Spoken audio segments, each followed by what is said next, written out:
Tekrar merhabalar değerli aziz öğrencilerimiz, lise son öğrencileri. Geçen ders genel sınavlar temhidi sorularını size aktardık. Bu ders şimdi o soruları teker teker ele alacağız, çözeceğiz.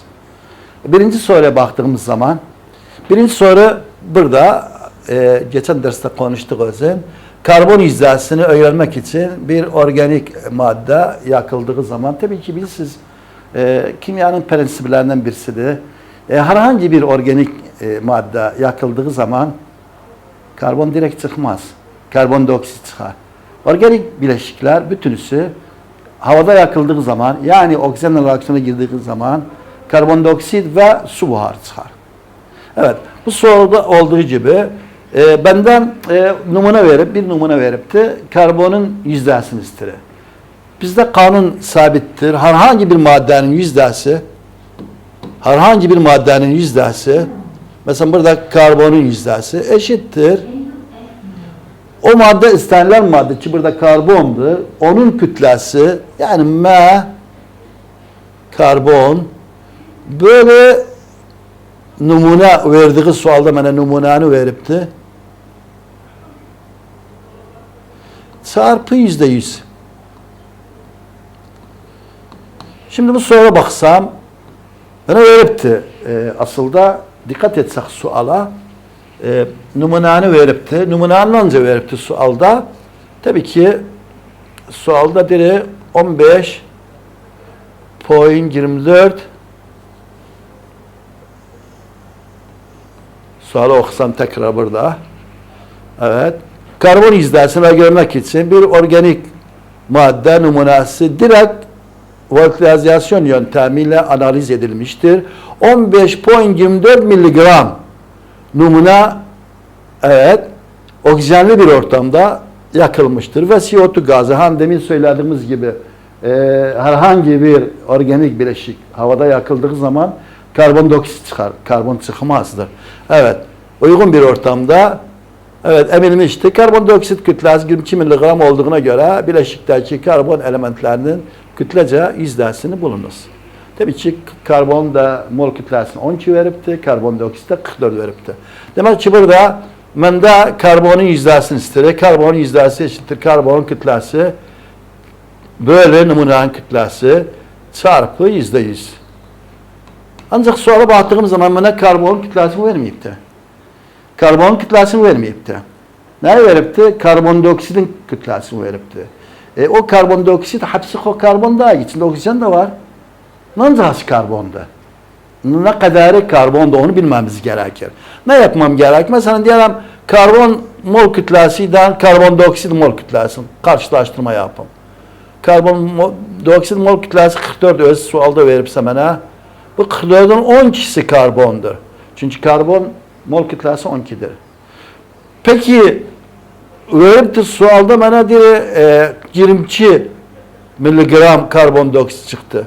Nancası bunun karbondu. Yani etsem özünü içler dışlar çarpım yapsam orantı şeklinde 12 çarpı 44 böyle 12 çarpı 22 böyle içler dışlar çarpım yaparım. Böyle 44 herhalde çıkır 6 gram. Şimdi bunun kuralı da vardır. Kural nerede? Herhangi bir maddenin kütlesini istesem benden, dikkat edin. Herhangi bir maddenin kütlesini isterse eğer eşittir, bu kaidedir, bunu gerek bilakın. Edebilirden bunu da yapın, edebilirden de bunu da yapın. Neye eşittir? Eşittir o maddenin, dikkat edin, mol kütlesi böyle verdiği maddenin mol kütlesi çarpı kütlesi o verdiği maddenin. Yani CO2'nun kütlesini verip bana, mesela verip de 22'dir. Çarpı mol kütle 12'dir. Böyle mol kütle 44'tür. Tabii bunu da çarpsam aynen 6 çıkar. Şimdi 6 çıktı. 6 gram çıktı. Pardon, miligram çıktı. Çünkü miligramdan verip de miligram çıkar. Miligram. Demek ki bu 6 ise dikkat edin iyice. Bu 15 ise 6 bölü 15 çarpı %100. Ha, çırpsam, bula demek ki bunları yaptım, istirdim. Amacım neydi? Amacım sadece bilimden çıkırı, hani çıktı 6'dı. Yerleştirem özünü, yerleştirdim. O zaman ne? Çarpıram. 6 çarpı 100, 600 bölü 15 mesela çıkırı 39.27 yüzde. Şimdi yüzde burada ezbere yazar, bazı burada yazar yüzde fark etmez. Burada da yazabilir. Bu birinci sorunun A şıkkı. B şıkkına geçirəm. FeCN 6 kompleks bileşiğin etkin atom numarası ne kadardır? Bana ne veripti? Fa 26'dır. Yalnız Fa'nı veripti. Ancak bileşik geçen adı Fa. Şimdi bu önemlidir. Eksi 3 verip burada ne yapmam gerekir? Demir yükselgelme sayısını hanzadı. Gerek bunu bilim. Ha, sorarsan niye demirin yükselgelme sayısı? Ona göre hatta kaç tane elektron kaybedip ha, 26 da ancak kaç tane elektron kaybedip o önemlidir. Şimdi ne yapmam gerekir? Diyelim bu bütünüsü eşittir eksi 3. Biz 4. bölümde de vardır bu. Herhangi bir bileşik üzerinde yük yok ise eşittir 0 toplam. Üzerinde yük var ise eşittir o yüke. Demek ki burada F'nin zadı bilmirəm. C'nin ezberlemişim eksi 1'dir. Eksi 1 çarpı 6 eşittir eksi 3. Demek ki F eşittir eksi 3 artı 6 bu artı ol git sonra. O zaman artı 3. Demek ki F artı 3'tür. Ben bunca o yaptım bunları, çizdim bunları. Amacım neydi? F artı 3'müş meğer. O zaman F 26 elektrondur. F artı 3 nedir F artı 3? 3 tane elektron kaybedipti. Yani 23'tür. 23 elektrondur. 6 tane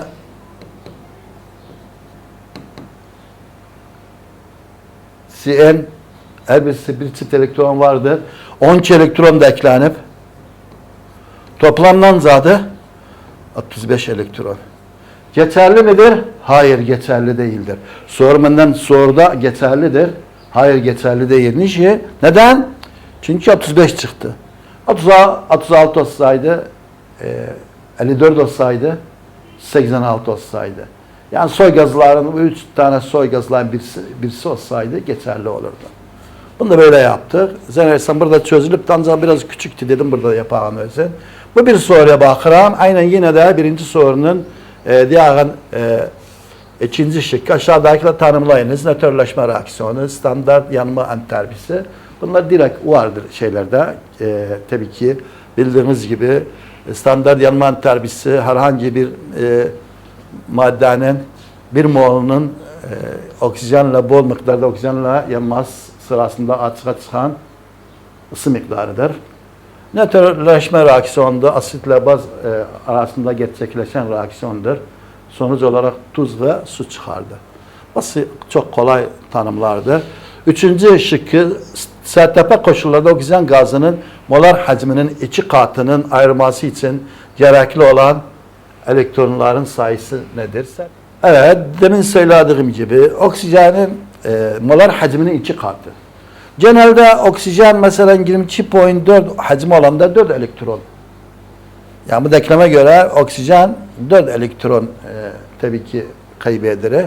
O zaman 22 point olanda 4'tü. 2 kat yani 4.8 olanda namzadı. Herhalde 4 ise 2 kat yani 8'di. O zaman senden ne istiyor? Elektron sayısı, tanecik sayısı, molekül sayısı her ne değilse aynı anda elektron sayısı, mol sayısı çarpı Avogadro sayısı. Biz burada Avogadro sayısını ezberleme zorundayız. Namzadı Avogadro sayısı. Evet. 6,023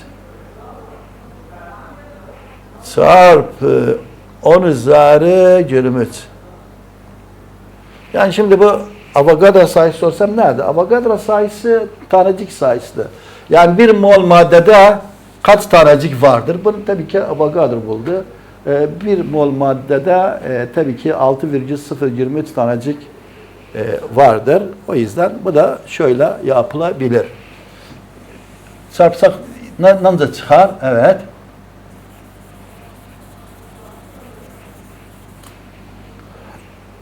Mol sayı çarpı Avogadro sayısı 8 çarpı 6,023 çarpı 10 üzeri 23.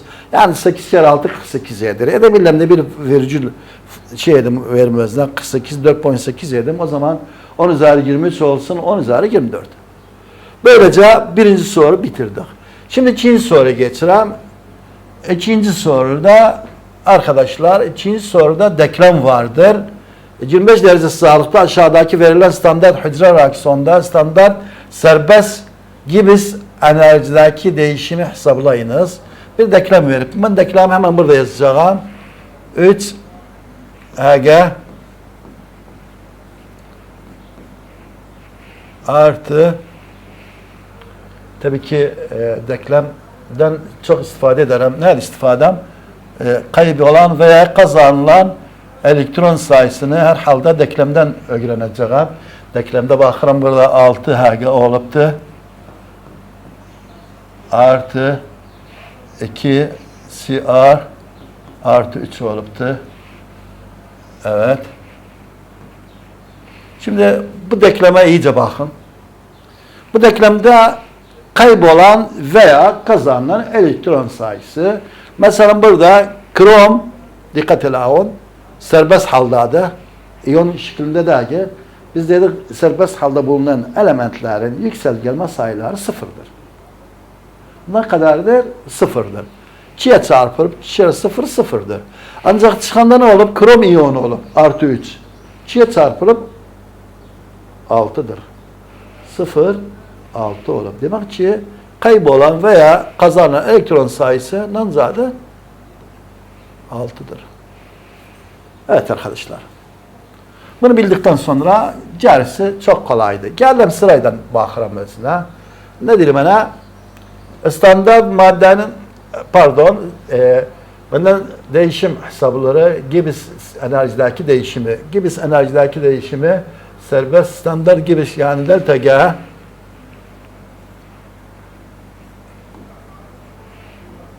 eşittir eksi N F E standart. Evet. Demek ki ben ilk önce sel standart tapmam gerekir. Nerini taptım? Müşkile daha gel. F'de bellidir. 96.500'dür. O zaman ne kaldı bende? Sadece standart. Sel standart eşittir anot artı katot. Tabii ki standartlar. Soruda her zaman, tabii ki bu 4. bölümde her zaman standart indirgenme potansiyeli verir. Hiçbir zaman yükselgelme potansiyelini vermez. Ancak ben yapabilirim. İndirgenme yükselgelmeye dönüşebilir. Bilsiz bunu. Özel bir kanunu vardır. Kanun da şudur. Yükselgelme eşittir eksi indirgenme. Yükselgelme eşittir eksi indirgenme. Dönelim bir de bu soruya bakalım. Hangisi yükselgelme oluptu? Hangisi indirgenme oluptu? Evet. Bir bakın, düşünün. Hangisi yükselgelme oluptu? Herhalde yükselgelme sayılarına bakacağım. Burada krom nancadı 0 idi. Nanca oluptu? Artı 3 oluptu. Yükselgelme oluptu. Yani krom anottur. Cıvaya bakıram tam tersine. Burada değeri var idi, yüklüydü, pozitif idi. Burada 0 oluptu. İnipti, indirgenme oluptu. Azalıptı. Demek ki Chrome'u yükselgelme yapmam gerek. Ancak sonra bakıram bana soruda ne veripti? İndirgelme veripti. Her ikisinin indirgelmesini veripti. Hem Chrome'un indirgelmesini veripti hem de Cıvanın. Chrome'un indirgelmesinden zade evet zade bakıram özüne. O point 74'tür. Demek ki eşittir eksi o point 74. Niçin eksi o point 74? Çünkü yükselgelme ihtiyacım vardır. Çünkü Chrome bakıram burada yükselgelmedir. O yüzden Chrome'un yükselgelmesini buldum. Burada yazacağım Chrome'un yükselgelmesinden zade eksi o point 74 artı katot. Katot burada cıvadır. Katotdan zade verip bana sualda dönürüm sonra bakıram. O point 85'tir. Evet o point 85. Tabii ki ikisini toplarım. Bu artıdır, bu eksidir. Bölgün işaretini koyacağım artık. Küçüğü büyükten çıkartacağım. 74-81'den çıksın. O point herhalde 11. Şimdi bunu taptım. Bunu taptım. Faydası neydi? Faydası kanun kullanacağım. Bunu istirmenden delta G eşittir. Eksi N F E Sil. Eksi N'nin zaydı. Eksi 6 çarpı 96.500 çarpı o point 11. Eksiden de çıkır. Reaksiyon kendiliğindendir. Evet arkadaşlar, şimdi bu gibi sorular genelde her sene geldi, çok kolaydır. 2 basamaktan oluşur. Bir, ilk önce sel hücre veya hücrenin potansiyelini bulmam gerekir. Ardıyca tabii ki standart gibi serbest enerjisini bulam. Ancak bunu özmenden bunu ister, onu istemirse bile mecburen bu tapımı burada kullanmam gerekir. Bazı sorularda bundan daha fazla data isterdi. Mesela ne isterdi? Standart olmayan gibi serbest enerji, delta G standart olmayan, bu sene gelmemişti, olabilir bizimki geldi bu sene mesela. Standart olmayan, evet, eşittir, eksi, N, F, E standart olmayan. Şimdi sorudan çıktım yani. İsterim ben bunu açıklayayım. O zaman E standart olmayan gerek bulun. E standart olmayan, bunun da özel kuralı vardı. Nernes deklamahan derdiler özne. E sel standart olmayan eşittir E standart olan, demek ki E standart olan gerek tapım. E standart olan eksi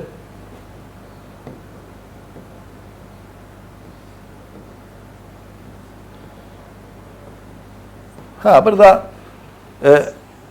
standart olmayan eşittir standart olan taptım o point 11 idi.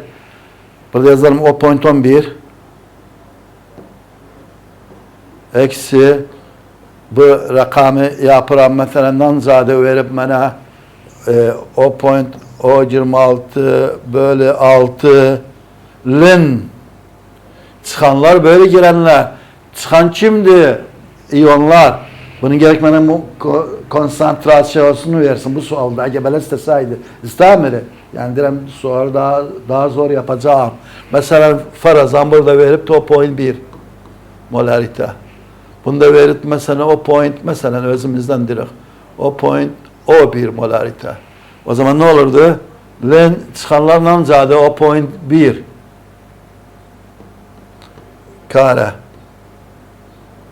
Böyle onun zade o point o 1 küp. Şimdi bunları çıkardıram. Bunu çarptım, çıkarttım filan ettim. O point 11'den çıkarttım bir sayı çıktı. Bir rakam çıktı. Mesela çıktı o point 1 mesela.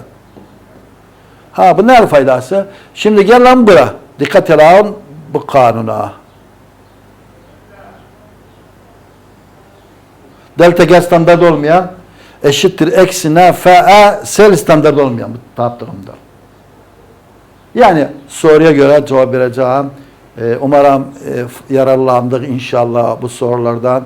Dersimizin devamı vardır inşallah. Teşekkürler. Çok sağ olun. Memnun oldum.